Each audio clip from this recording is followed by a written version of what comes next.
So, this is Brian from Prime Audio Solutions, and I'm here with Sam. That's Sam. Hi guys.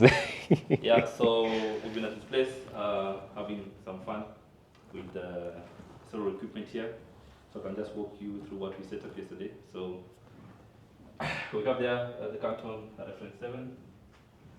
These are really very beautiful speakers connected so there's a lot of equipment here which we played around yesterday. The first one is a Tannoy stereo amplifier, then the A6 Ever Solo, and then the Michi, has a beautiful story to tell. And then there's the Emotiva, also a fantastic piece of hardware. We had to use the TV, so then there's an LED amplifier here, also really fantastic. See the Canton Reference 7, and then these are the Tannoy Precision 6.4s.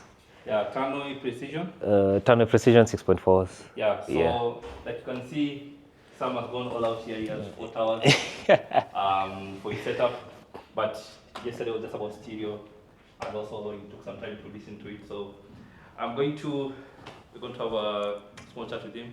Maybe he can tell us more about his experience and what he thinks so far about what he had yesterday. So maybe can put it there. You can just it can be a conversation. Yeah, and then we can have that small conversation. Yeah. So tell me. What has been your experience so far since yesterday? So I'll start with a baseline. Usually, I'd like to believe I have, good enough knowledge, good enough taste. I think that's what has guided a lot of my audio choices. I always tend to go, I don't want something that a lot of people have. There's clips, there's what, but, I look for more. So before yesterday, I remember you'd pass by home, I think 2 or 3 days before. We sat down, we listened to my system, and, I was proud. I was very proud because I saw your reaction and, you actually acknowledged me. It was like, this setup is very good. Yeah. Yeah. So, coming to yesterday, I didn't have any expectations per se because I was like, I think once it gets beyond a certain point, it's diminishing returns, right? It can't get better than, not significantly better, right? Yeah, they can marginally get better. Yes. So this is who Sam is, right? But yesterday, I don't have any to explain it other than just wow, right? We set up the system, we went through the paces, and all through I was just like, the speakers look good, yeah. I've never listened to Cantons before, up until yesterday. I was just like, let me approach this with an open mind, but oh my God, my mind was blown. These speakers and everything. I've never had a situation where, because my power amplifier, the NAD, I'm pretty proud of it. I always joke around, say, hey, this weighs almost 2 times my weight, and it's been solidly built. Yeah, it was a Titan during its time. It still is. And Brian came like, I have something better. We have a tone winner. It has 500 watts, all the sparks and whistles, and you are like, good. We'll see. So, up until then, I knew, hey, it's the things you look at in amplifiers, and like, fine, wattage, damping factor. Doesn't go much beyond there. Yeah. Okay, some bit of engineering per se, but, I'm pretty proud of it. It's a 220 watt, 7-channel, THX certified, and it's never embarrassed me before, right? And here I am, I'm like, ooh, there's a 500 watt amplifier with a VU meter. Let me keep quiet, let's see. So, we fire it up. Naturally, I'd be like, let's go for let's dump juice into these speakers. And we started with, we immediately set up the Cantons. We started playing. And we ran into some problems. We noticed the Tannoy was struggling, and we were like, wait, what's wrong? What's going on? What's going on here? So, immediately we thought, because we hadn't carried cables, we thought, the cables I was using, maybe those are the problems. So we tried switching. We got the Tannoy. I think it was also partly the problem, because they barely lasted a minute. It never changed anyway. Yeah. The situation never changed. So we tried. We ran the Tannoy.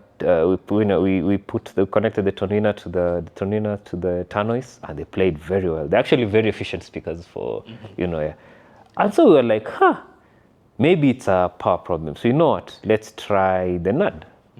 So there we go. We set it up again.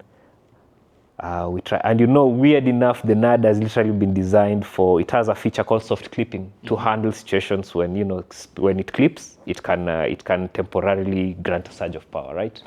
Yeah, and the damn thing clipped. So we're like, wait, hold up, what's wrong here?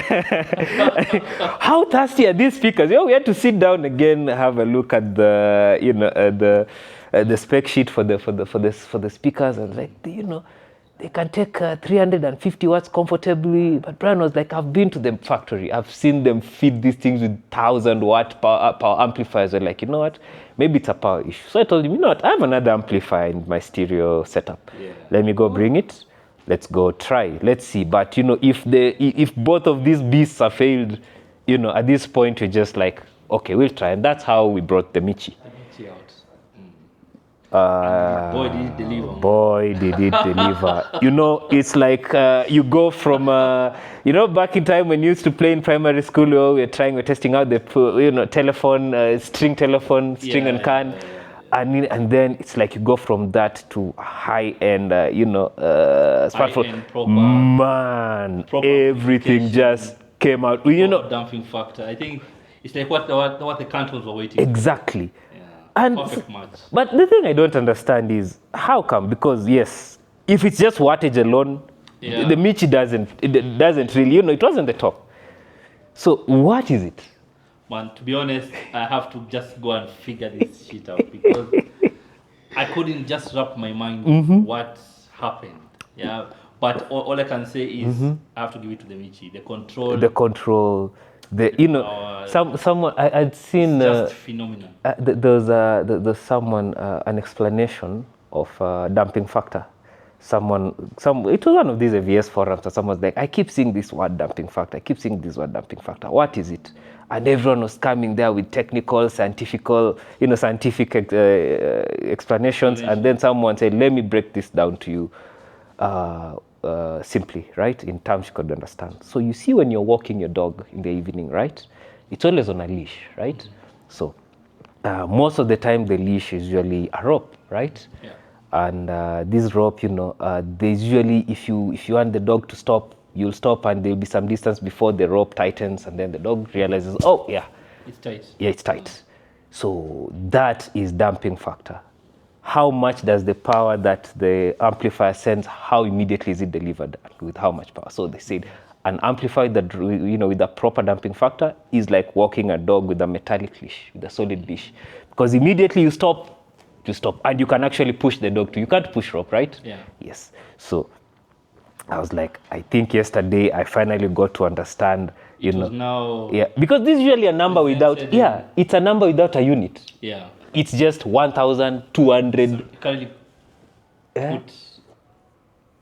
I think the best thing is what happened yesterday. I think what happened? I can tell what that now really means to an end user who is listening to equipment, yeah. So, because I think probably that's where the Michi beats. That's where the Michi beats actually everything we have. And these, I think the NAD and the Tannoy, they're pretty, they are solid. They're solid arms.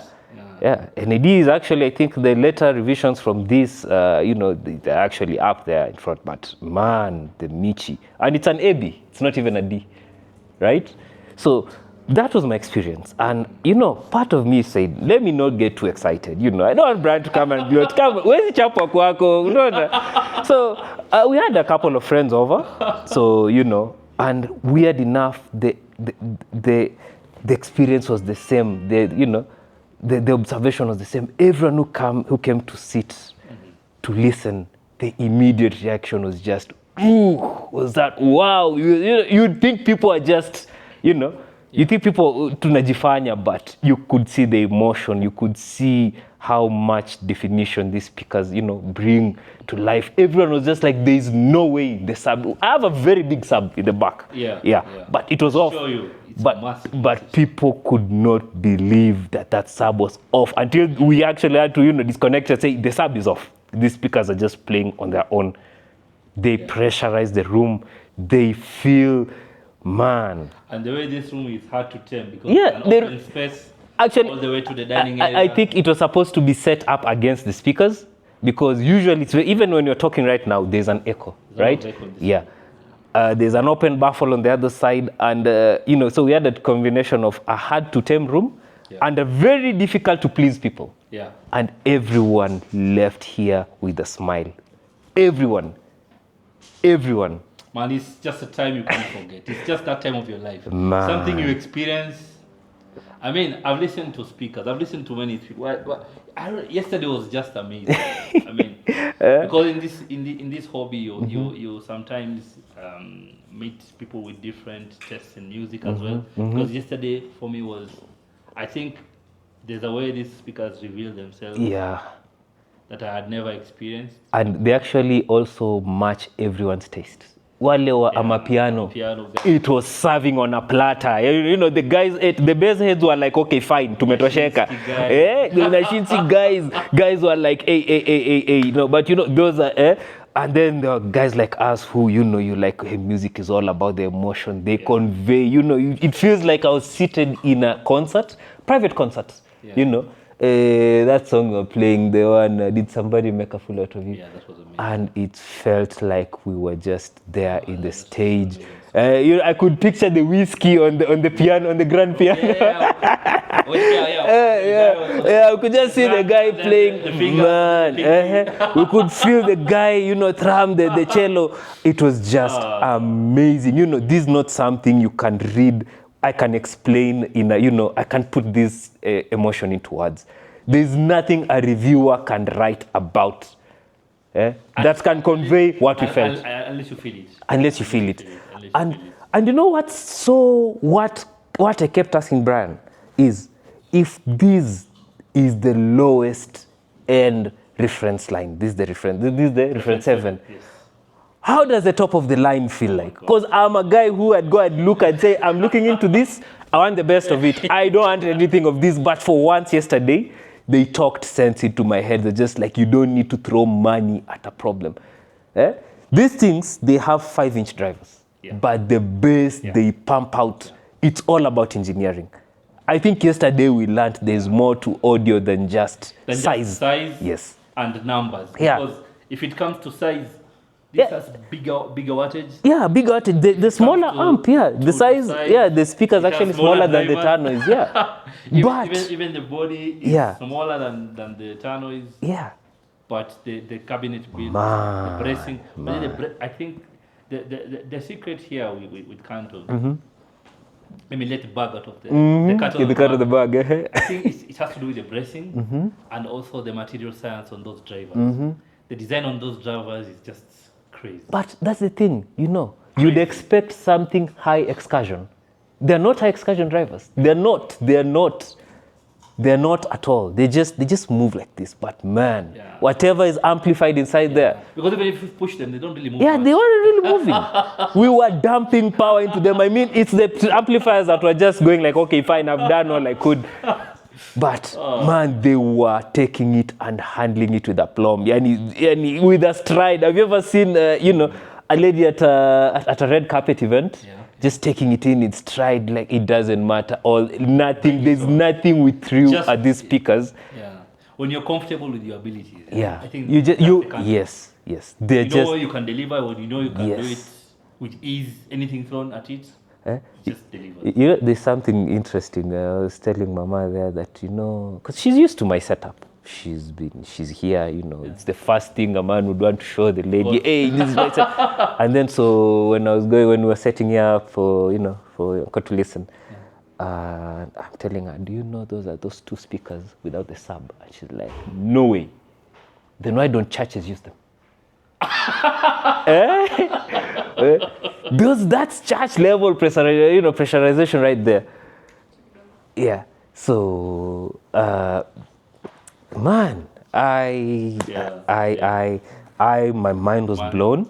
Yeah. And, I'm not a hard person to please, but, I give credit where it's due. Yeah. Yeah. These are easily, for the money, man. And in Kenya, the culture, the culture to listen to hi-fi, without the pressure to buy, by just enjoying music like that, is something that has to, I think it has to be embraced for especially for music enthusiasts to get into understanding. Yeah. Because there are things that you can only understand when you listen. And this is practical. This is practical. It's there, to grasp that this is how the speakers sound. And I really hope that in the future, probably we can get more and better. Yeah. And have reference class amplifiers. More reference speakers. Maybe we can bring in the Canton Reference too. Oh yeah, or the Alpha One. Why not? Or the Alpha Why One. not? Yeah, it's possible. Yeah, and I really hope that this can grow. The culture. This can actually, grow. It opens the doors to more exotic. For cars, it's very easy to notice. A car, if it's a good car, it looks nice. If you take, you take a Toyota, an average Toyota, with a high-end Toyota, you can tell the difference, right? Yeah. Then you'll take the high-end Toyota and move over to, a Benz. Yeah. Then you'll notice like, hey, by the way, and then you move over to the next, up until you get to the ultra hypercars, you are now have Bugattis and all. It's easy to tell. Yeah. But with this, it's just drivers in a cabinet. It's just an amplifier is just a box with knobs, right? Yeah. So how can you tell? Because someone just be like, I'm getting speakers, the bigger the better, probably. Amp what? But there is more to that. And now this is what I think people are starting to learn. I had an experience, actually, for me to end up with the Michis. Yeah. I had that problem because I had focals for my stereo setup, right? You listen to them. Yeah, someone said something very bad about them. That's a hard man to please because you're so excited by the Cantons. Yeah. The focals have their own very weird sound signature. Yeah. And the challenge I had with focals was, because I got them, I think I got them with the Cambridge audio amplifier. The integrated amplifier. Yeah, and it struggled. It really struggled. I moved to Rotel. It really struggled. I decided, let me throw money at my problems. I got a Roxanne setup, which handled them for a very long while and was very comfortable up until I got the Michis. And then they sounded very different. And that's when I realized there's just some speakers that are designed to be driven by, properly engineered. Yeah. It's not just about numbers. Rotel is a very good brand, right? Yeah, I mean, the Michi is Rotel. Yeah. Cambridge Audio is very respectable, right? And, but man, the difference between Rotel and Michi, it was. So I think I'd gotten comfortable and forgot all about that up until yesterday when we now had to drive towers. And then I remember that thing again, like, hey, when you're actually buying speakers, vile watu enda kununua gari and you forget you're supposed to pay insurance, it's the same with speakers. If you're going high end, you can't compromise on the amp. You cannot compromise on the amp. You can't. 100%. Man, yesterday was a learning experience, and I know a lot. Because it makes a big difference. It makes a big difference. Even the cables, even the source, exactly. We could literally listen. When it gets to a point, the equipment is so transparent. If we could literally tell the difference between the Emotiva and the Eversolo, they have a different soundstage. These things are very, very, very neutral. And I think there's another friend of mine I was telling. I was having a chat with, and I told him when you go reference, it's a revealer of weakness. Yes. It's a revealer. That's when you know what you need to upgrade. That's when you know something here not matching. Yeah. Brian was here. He told me like, hey man, the S6 is good, but when you're finishing, I didn't even mention the S6, but we noticed we didn't even use the S6. Yeah. And he left and he said, you know what? For this setup, I think the minimum we can start is the A10, and the A10 is the top flagship for the 100%. Yeah. So it actually revealed a lot. It revealed a lot. When you have the best equipment, it's a revealer of weakness, and it just shows. It just shows what is possible. Yeah. And also when you get it, sometimes people feel like, if I spend all this money, will it really be worth it? Afadhali nunue shamba hapo Kamakis, watu wa shamba hapo Kamakis, Will it really be worth it if I just spend this money? But let me tell you, what we experienced yesterday. Yes. Yeah. This is something you have to experience on your own.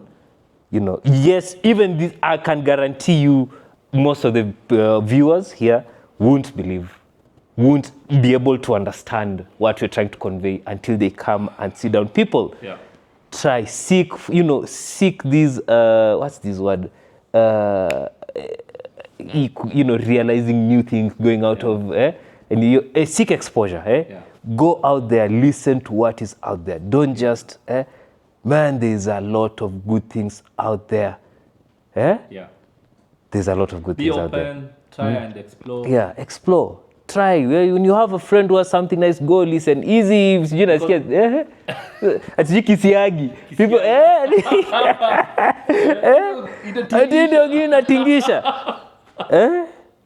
you would not believe. Yeah. You would not believe. I'm sure if Matatus could put these things inside them, they would never touch those sound setups. Man, this thing is crazy. Yeah. And I think for me also, the high-end audio has been a journey for me. Yeah. In terms of my hobby, how refined it goes. Because in as much as I'm in this business, I also love music. Yeah. I love music. I love good music. Yeah. It all starts from love of music. That's where it starts from. And in this journey, you meet interesting people. You have interesting experiences.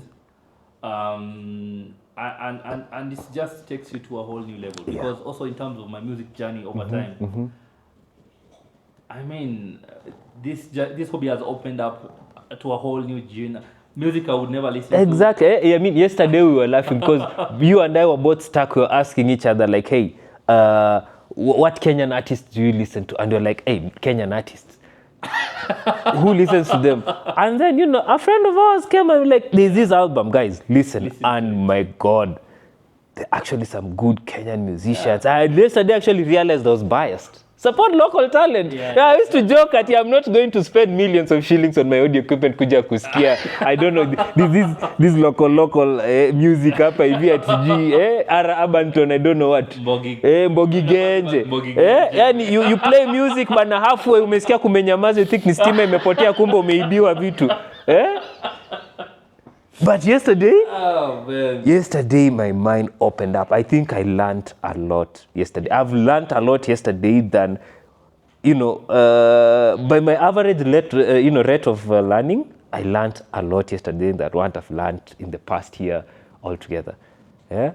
Man, good speakers, good equipment, good proper space. It's everything. It's not just. Otherwise, if it wasn't that, we'd all just have headphones. Yeah, indeed. Yeah, man, it is different. So, and I think, you know what, I think we should do this again and again. And again. We should keep trying. I think we turn this into a culture. I think we should keep it, man. Because yesterday, I met people who, I know I've met them in other circles, but yesterday I thought about it and I said, Ngosi was here. Alf was here. Alf was here. I'm here. You are the guys who are literally running the audio business in the country. In such an unexpected way. A neutral place. But it was really nice to see how also music and this hobby can bring people together. Despite I think that's what I also noticed yesterday, that despite, because like you, Steve, and